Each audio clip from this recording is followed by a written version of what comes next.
Hi, my name's Ben Starr, and I play Clive Rossfield in Final Fantasy XVI. Hi, my name is Nina Indis, and I play Benedikta Harmon in Final Fantasy XVI. Hello, my name is Jonathon Case. I play Joshua Rossfield in Final Fantasy XVI. And I am Michael Christopher Koji Fox, and I am the localization director on Final Fantasy XVI.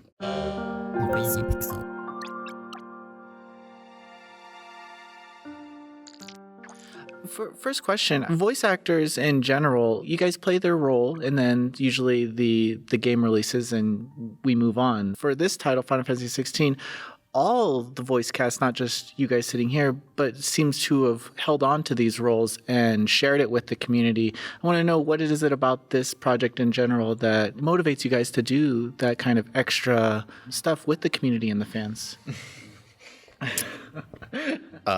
Well, I'm an idiot. I think that's it. I think this is an incredibly special game. I think that this is an amazing community. It's a community that I've been a part of for a long time. And it's such an opportunity. This is never going to happen to me again. I'm never going to get to be a part of something that means so much to me, that I understand how much it means to people. And I've taken such great pleasure in sharing my excitement with the community and just being silly. And I think I've been very fortunate to share this video game with other idiots. What? We're all yeah, it's been just such a pleasure because the cast are not only insanely talented, they're the nicest people that I've ever had the pleasure of working with. But I also think that, I will let you guys speak in a second. I think there is a precedent that is set by CBU3, which is that you guys, the Yoshi P, have this amazing relationship with the fans. And there has been this infectious thing that has kind of spread down to the cast because there's that visceral feedback that we get back from everyone, and we just love playing. It's just fun to play and to have fun with people that are passionate about the work that we do. I think, from my perspective, Ben has been such an amazing ambassador for this game, and because you have been a fan for so long, I feel like I've never experienced anything similar from previous games. I've voiced many games before and they've been released, and then that's been it. But this time, you've been like the driving sort of force behind us being part of these events. I genuinely don't think that we'd be here had it not been for you. Like here today. And yeah, I've just latched on. I've just been like, Ben, what are we doing next? Okay, I'll join. And it's just been the most incredible experience. Yeah, absolutely. It's almost like, you say this doesn't often happen. Why this time? It's like, you've been like, why not break the mold a little bit, Ben? I'm incredibly grateful. Same as Nina. I think you've just been... I'll give you less compliments, but you have just been so, you've taken us all along on this journey with you, and people have responded so positively to it. So it's only been good. It's been amazing. And also, why not break the mold, And we were talking this morning about how the mold seemed to be breaking from sort of day one. And we've all been lucky enough to be a part of this whole process where we've had the ability to, as voice actors, kind of play and create in a slightly different way to some other games. We've had the opportunity to work in person with each other in the booth and, kind of collaborate with the creatives and the higher ups almost. And that seems to have been the sort of the ethos from day one. So, that said, it feels like this whole thing has been sort of brewing for a while, which has been amazing. Yeah. I have no idea why they're still here. We're certainly not paying them. But no, I think that one thing that I've noticed about working with the voice cast on this project, as opposed to past projects, is that, they're all friends. And I think one reason that actually happened was because we did ensemble recording early on. We had multiple people in the booth at the same time. And so those bonds were created in the booth. There was a bond created between Ben and Jonathon in the booth there, and between all of these other characters. And those kind of carried on outside of the booth as well. And the same thing happened with me and Ben. Like we, Zoom chat every couple of weeks and just talk about games and stuff. I mean, we're not working, we're just chatting about games because over this long period, I mean, many, many years, lots of retakes, lots of doing things over, is that we just became friends. And then, we would go out drinking afterwards or, we'd visit for something else and we just kind of get together and just talk about stuff. And so because of that bond, I think we generally just enjoy being together. And so we don't mind continuing this because it's just now a part of our lives. And I think on that, Koji, you kind of talk on, you've worked on games like Final Fantasy XIV, which does have an extended life, but 16 ends. And is that tough for you to write a game that actually ends? It's actually kind of easier just because it ends. It means that I think the biggest difficulty, it's not difficulty, it's the biggest challenge with Final Fantasy XIV is that it doesn't end. And so they just keep adding to it. And you have to keep remembering what happened in the past. And then because I'm wasn't completely in charge of the lore, but was very deeply in with that lore creation, it just becomes, there's so much more, and there's so much more, and there's so much more. And trying to do something that feels fresh, but also maintains what's in the past, but while remembering all the things in the past. And it's just... and then with Final Fantasy XVI, it does end. And that was a big thing with, Yoshipi. He said he wanted to make a story that was complete from beginning to end, that ended, and then you knew when it ended, and then, we wouldn't continue from there. And so in a sense that it is kind of refreshing to do that, but it's also sad in a bit because, again, it does end. And then again, but there's, like I said, there's these connections that you've created with all the people that you've worked with. And it's like, I want this to continue on. And so I'm already thinking of how I'm going to get these guys in my next game as well. Everything in Clive's voice. Can you do any other voices? Yeah, I can do Mario.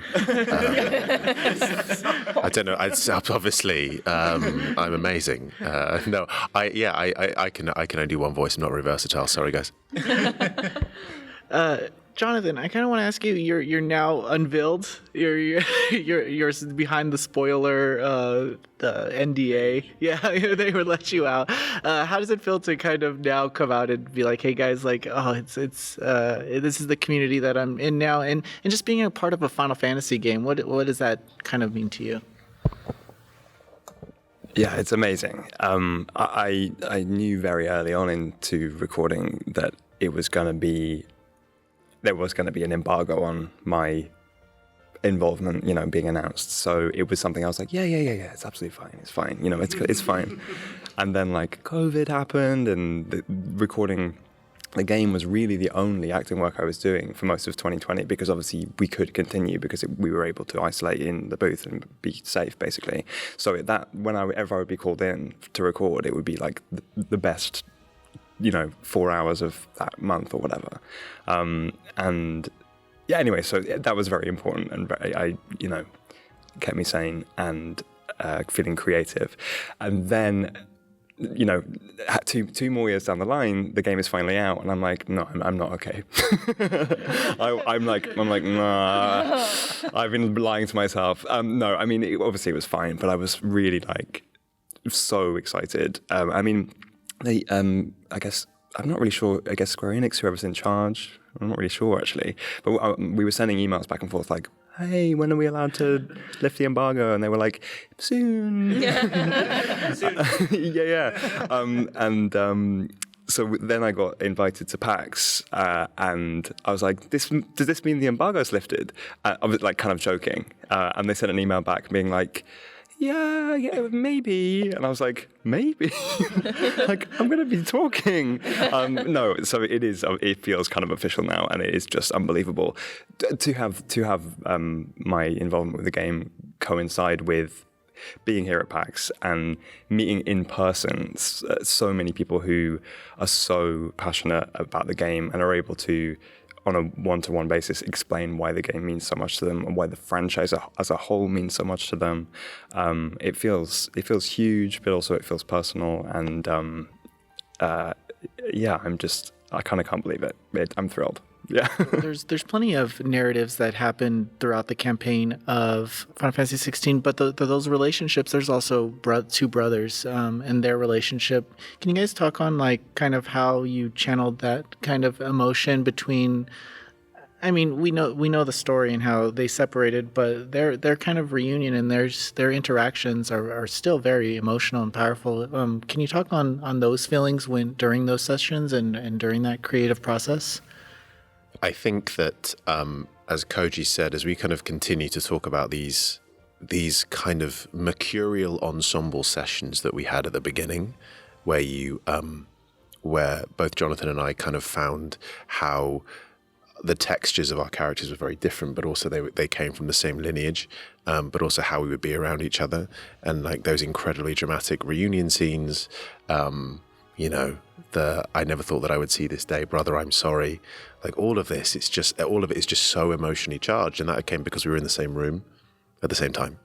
And you just don't get that any other place. And I think the proximity was so important.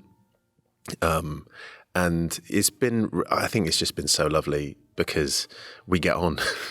And I think there is an amazing dynamic in their relationship because it does span multiple years, but certainly when we get into how they constantly challenge each other, how Joshua and Clive push each other in ways they do not let each other get away with stuff. There is this amazing kinship and that amazing coming together towards the end, and then how they still want to push each other apart and say, no, you need to be held accountable for what you've done. And I think it's a really beautiful and realistic relationship of brotherhood. I think it's also so wonderful that now that we're at PAX, that I have had so many people come up to me, and we've had many people come up and say how important the relationship is, that how they feel like their own brotherly relationship is reflected in that. And I've had a lot of other people just message me saying, thank you so much. Like, I missed my brother. I called my brother after playing this game. I've reconnected with my family because of this game, which is like, Jesus. And it's just an absolute privilege. Yeah, I feel kind of moved right now, actually. No, it's just because it's a strange way of creating a story as an actor. Usually, well, you do film out of order, but you are there with the people. So like we having those treasured sessions where you were with the other person and you got to know them, were just so useful, because then you would often go back to doing things out of order or doing your lines first. But having that, remembering that kind of core essence and like being able to tap into that relationship that you don't talk about it necessarily, but you're like, this is what you're bringing, this is what I'm bringing. I feel like you create in your head the relationship, and also in terms of like the sibling relationship too. I felt it was very refreshing that specifically for Joshua that's his core relationship in the story. And I feel like there's often not a sort of fraternal. There's not many fraternal stories with two brothers who are so kind to each other. I feel like consistently. I love the younger Joshua and Clive relationship. It sets it up so beautifully. Like Clive there could be an edge of annoyance, I feel like, from Clive. It's just like a 7-year gap or something? Is it something like that? And like, yeah, when you're a young teenager and you have a little brother, usually you're like, by default, you're annoying. But he's not like that. And I feel like that just sings as to who Clive is. And, it really pays off in the story. And, it allowed, I think, both of us to really kind of feel through the story, even when there were times where you were recording your lines alone. Yeah. If that makes sense, yeah. Also, I know we're going on, but I just want to say that, like, to Clive, like, Joshua is his entire world. Like, he's from a very young age, he is told, you are his shield. This is what you are. So not only does he emotionally, it's professionally, it's his entire identity is Joshua. And it's just, I think that is the most integral part. It's like Clive and Joshua are one and the same person, and they are connected in so many different ways other than just being brothers. And I think it's just a beautiful relationship. Thank you for writing it. I think when it comes to Benedikta, you either really love her or are just afraid of her. There's no there's no in between. How do you And I think the love is more you're afraid of her, and that's why you love her. So how does it feel to play a character like that does have like pretty 1 or 0, you know? I mean, I love characters like Benedikta. I've always been really interested in personalities that are what's the word that I'm looking for? That they're not understood, like misunderstood characters. And I've always had a fascination for this. And previously I've said that if I wasn't going to be an actor, if I didn't go to drama school, I was going to study criminology, because I'm so into just misunderstood people and why they become the way that they are. So for me, it's an absolute joy because I get to dive into her world and her psyche and sort of see the world from her perspective and understand why she does what she does. That doesn't necessarily mean that I agree with her, but I will still understand. And I think the reception has been very interesting. Like, I've had amazing comments. Like, some people say she's the best, that they see themselves in her, which is so nice that someone can see themselves in her and also like be open about that. And then I've had other people saying, I'm sorry, Nina, but yeah, she's too much for me to handle. But then what's the most beautiful thing is when people start off with a certain idea about her and then they finish her arc and they've warmed to her. That's when I feel like, okay, I'm really proud of that. I feel like they got a glimpse of her inner self, and I think that she, deep down, is a very kind and warm-hearted person. She's just been, traumatized through life. Definitely clawed her way up to the top. I know we're wrapping up, but I know Ben has been putting out Mario videos with the rest of the cast. But Jonathon, you are lacking in this this video. Could you give us your kind of casting for the Mario the voice of Mario? Or Jonathon just wants an offer. He doesn't want to audition. I only operate on straight offers nowadays. Yeah. No, I have an upcoming audition. You might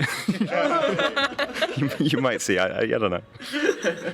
And so for the final question, your guys' experience on working on Final Fantasy 16, and what do you guys hope in the future? What you kind of looking forward? I think that this game is already taking on a life of its own, and I just can't wait to see where it goes. I can't wait to see what people make of it. The more people play it, it's out on PlayStation 5 now. It's announced that they're working on a PC port. I can't wait for more people to get their hands on it.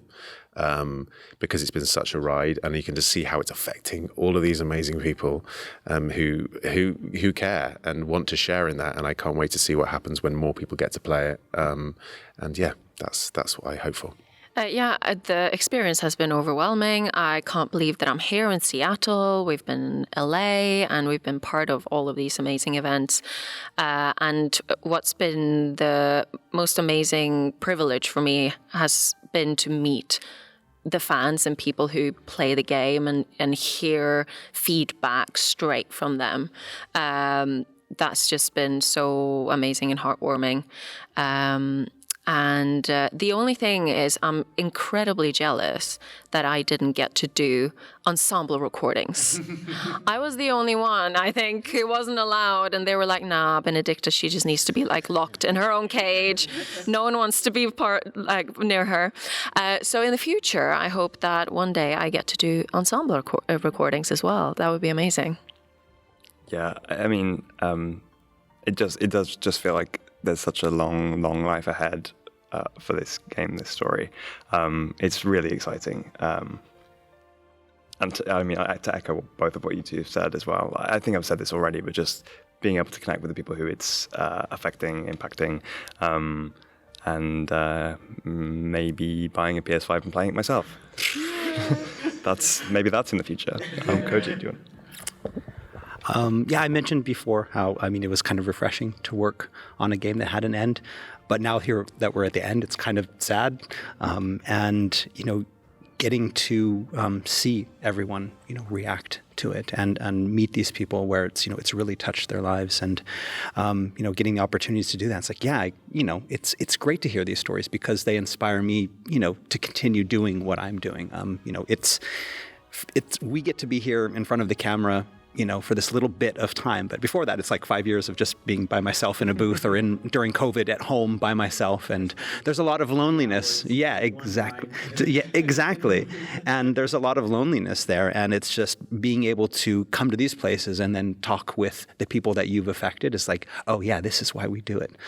This is why we work so hard. This is why we put in those long hours and work alone, is because it actually is affecting people. And so I want to continue doing that. I kind of want to continue hearing everybody's stories because they're all amazing and moving forward. So yeah, we're going to have DLC and maybe even some other things coming down the road that will hopefully kind of extend this life. But even if there is a final end, I think it's going to just keep going because look at the past Final Fantasies. They have their fans and their fans are still fans today. It sticks with them for their whole lives. And so in a sense, Final Fantasy XVI will never end in that sense. Whereas Final Fantasy XIV will literally never end because, it's just going to keep making patches. Thank you guys for your time. I really appreciate it. Thank you. Cool. Thank you.